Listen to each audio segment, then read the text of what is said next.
Shalom Uvracha.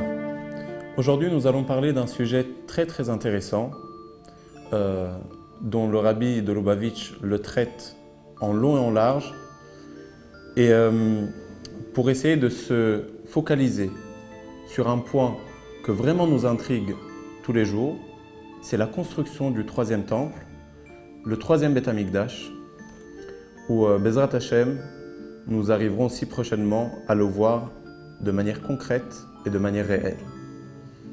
Alors pour remonter un petit peu dans les sources, nous voyons que la Gemara, le Talmud dans la Masechet Baba Kama, donc c'est la Masechet qui parle évidemment de tous les dommages qu'un tiers peut causer à autrui, entre un homme et son prochain.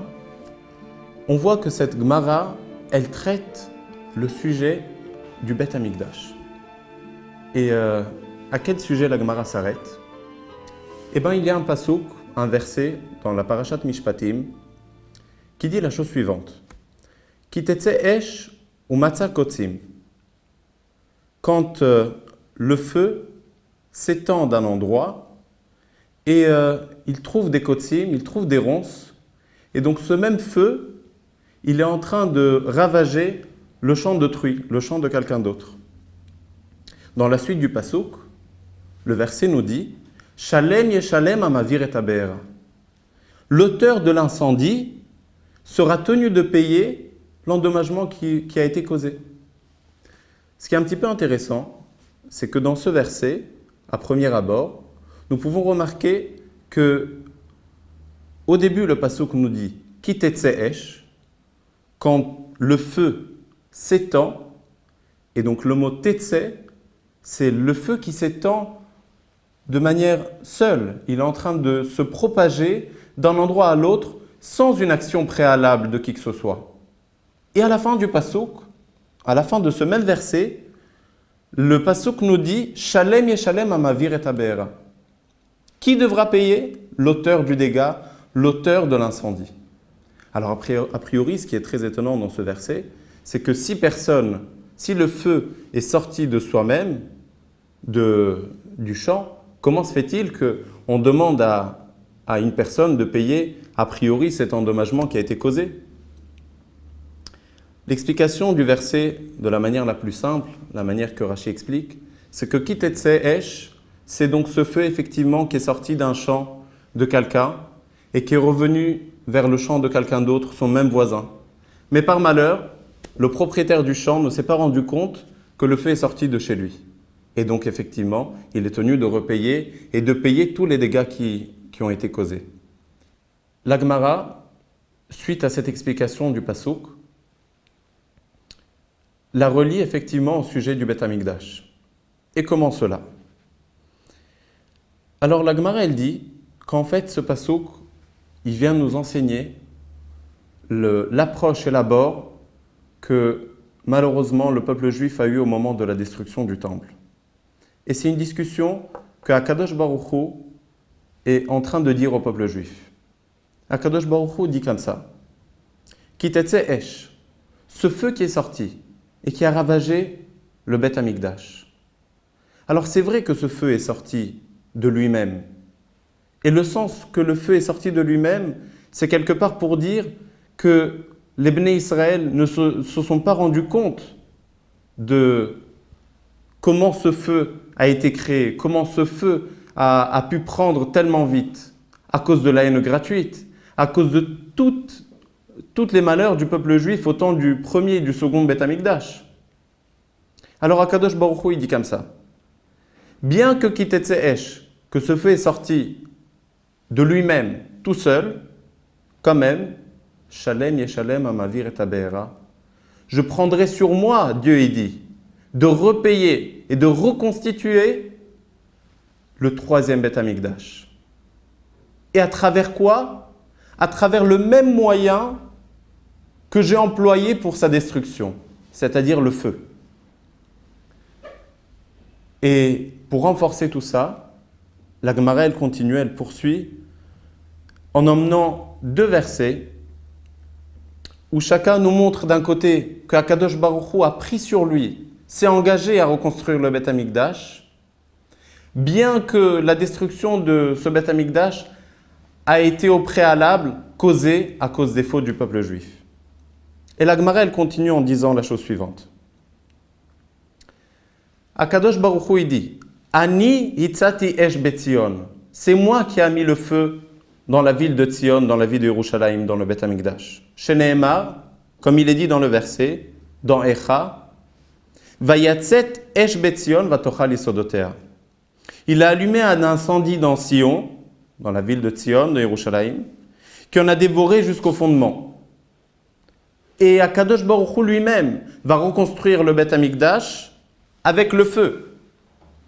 Et d'où on le sait, Va'ani eyela chomat esh saviv velechavod eye betocha. Et moi je lui serai, dit Akadosh Baruch Hu, une muraille de feu tout autour, et je serai un sujet de gloire au milieu d'elle. C'est-à-dire que nous voyons qu'Akadosh Baruch Hu reconforte le peuple juif. Sachez, le troisième Beth Amikdash va être reconstruit avec le feu. Et ce qui est très intéressant, c'est d'approfondir un petit peu et de comprendre comment se fait-il que Akadosh Baruch Hu s'engage à reconstruire le troisième Beth Amikdash avec le feu. A priori, notre image du feu, c'est la destruction. Comment le feu peut reconstituer quelque chose? Alors pour comprendre cela, il faut comprendre tout d'abord quelle est la constitution du feu de manière matérielle, dans sa façade matérielle et dans sa façade spirituelle. Le Maharal, il explique que le feu montre la force, la tkifut. Et comme on le voit aussi dans le verset, la Torah nous dit Hashem esh ochlaou. Dieu est un feu qui dévore. Donc c'est-à-dire que cette force de Hakadosh Baruch Hu s'emploie à travers le feu. Et en fait, le feu, c'est une image pour nous montrer que quelque part, le troisième Beth Amikdash, ça sera un Beth Amikdash tellement puissant et tellement fort qu'il ne pourra pas être détruit, chas v'shalom. Et le Tzemar Tzedek approfondit ce point du Maharal en disant que le feu n'a pas seulement son aspect négatif, mais bien au contraire, a son aspect positif dans notre sujet. Puisque le feu, dans sa nature, il est toujours en train de s'élever, toujours en train de retrouver sa source première qui est au-delà de notre monde. Le feu ne peut pas résider sans le bois, sans quelque chose qui le maintienne ici dans ce monde. Donc c'est-à-dire que quelque part, toute l'aspiration du feu, c'est de monter et de disparaître. Et le Tzemar Tzedek, il dit, au temps du troisième Beth Amikdash, il y aura cette force formidable, ce miracle phénoménal de faire en sorte que le feu, il puisse être tellement présent dans ce monde, que même l'aspect du feu comme on le connaît aujourd'hui, qui est quelque part en train de s'évader et de ce monde, il va quand même retrouver sa place première ici dans ce monde bas. Et le feu, au moment où il va se retrouver dans ce monde, ça sera exactement à travers le Beth Amikdash. Un Beth Amikdash qui ne pourra plus être détruit, un Beth Amikdash qui sera constitué dans ses fondements de la manière la plus forte. En conclusion, dans cette Gemara, on peut voir que le troisième Beth Amikdash, ça sera une construction qui sera faite entièrement par Akadosh Baruch Hu. C'est l'engagement d'Akadosh Baruch Hu de reconstruire le troisième temple. Pour renforcer tout cela, dans Parashat Beshalach, au moment où le peuple juif sort de l'Égypte et ils sont présents au moment de ce miracle de Kriyat Yam-Souf, tout le peuple juif présent à ce moment-là de la Kriyat Yam-Souf crient ensemble et disent Mikdash Hashem konenu yadecha. Que tout le monde dit à Kadosh Baruch Hu, Mikdash Hashem, ton temple, ton Mikdash Hashem, konenu yadecha, ça sera tes mains qui vont le reconstruire, le reconstituer. Et dessus, Rashi intervient tout de suite et il dit: remarquons que dans ce verset, il y a quelque chose d'étonnant. Il y a écrit Mikdash Hashem, que le temple d'Akadosh Baruch Hu, Konenu Yadecha, ça sera tes mains, en parlant en pluriel, qui vont le reconstruire, qui vont le reconstituer, qui vont le monter. Et d'autre part, Rashi nous fait la remarque en disant que le Beth Amikdash a une ma'ala, a une supériorité à la construction, à la création du monde, du fait que le monde a été créé seulement par une main, Af Yadi Asda Aretz, que au moment de la création du monde, Akadosh Baruch Hu a créé le monde avec une main, et tandis que la construction du Beth Amikdash, elle sera faite avec deux mains, c'est-à-dire que cette construction du Beth Amikdash sera faite entièrement par l'engagement d'Akadosh Baruch Hu. Nous pouvons remarquer que la Gemara, dans le traité de Souka, dans la Masechet Souka, nous renforce le fait que le Beth Amikdash sera construit entièrement par Akadosh Baruch Hu. C'est-à-dire un Beth Amikdash qui sera entièrement fait bidei Shamaim, par la main du ciel, par la main de Dieu. Jusqu'au point que même dans la halacha, nous pouvons avoir une répercussion du fait que le Beth Amikdash soit construit entièrement par Dieu. La Gemara, elle dit la chose suivante. Le Beth Amikdash, il pourra être construit aussi la nuit et aussi pendant Yom Tov. Et tous les Mefarshim sur cette Gemara s'étonnent. Comment c'est possible? A priori, il y a une autre Gemara dans Masechet Shavuot, où là-bas, la Gemara nous dit que c'est impossible de faire en sorte que le Beth Amikdash soit construit la nuit, ou qu'il soit construit pendant Yom Tov. Alors comment c'est possible que la Gemara dans Masechet Souka s'engage en disant que la construction du temple sera faite pendant Yom Tov ou pendant la nuit? Rashi et Tosfot sur place, dans Masechet Souka, expliquent et ils disent: effectivement, le Beth Amikdash ne peut pas être construit la nuit ou ne peut pas être construit pendant Yom Tov.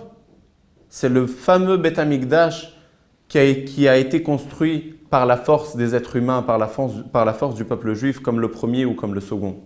Mais le troisième Beth Amikdash, qui sera constitué et construit entièrement par Akadosh Baruch Hu, n'a pas de limite dans l'espace et dans le temps, et donc la nuit et le Yom Tov ne peuvent pas empêcher la construction du troisième Beth Amikdash par Dieu lui-même. Donc nous pouvons résumer cette première partie. On a vu que Akadosh Baruch Hu, ça sera lui qui va reconstruire le troisième temple. On a vu que le troisième temple, il sera un Beth Amikdash qui sera éternel par la force du feu. Et on a vu que même dans la halacha, nous avons une répercussion du fait que le Beth Amikdash sera construit par Akadosh Baruch Hu, qui n'aura pas les limites d'espace et de temps et pourra venir à chaque instant et à chaque moment. Dans la deuxième partie de notre shiur, de notre cours, nous allons approfondir un petit peu plus, puisque nous n'avons pas encore touché l'explication du Rambam, de Maïmonide, et sa vision sur le troisième temple, puisque selon Maïmonide, le temple sera construit par les êtres humains, par les Bnei Israël. Et donc, comment réconcilier les deux opinions, l'opinion du Rambam de Maïmonide, avec l'interprétation de Rashi et de Tosfot qu'on vient de mentionner. Et nous verrons que le Rabbi, avec sa magnifique sikha, il va faire en sorte qu'il y ait une homogénéité entre les deux opinions, jusqu'à nous faire comprendre comme quoi le troisième temple sera imminent. Comme le verset nous le dit, Mikdash Hashem konenu yadecha. À très bientôt.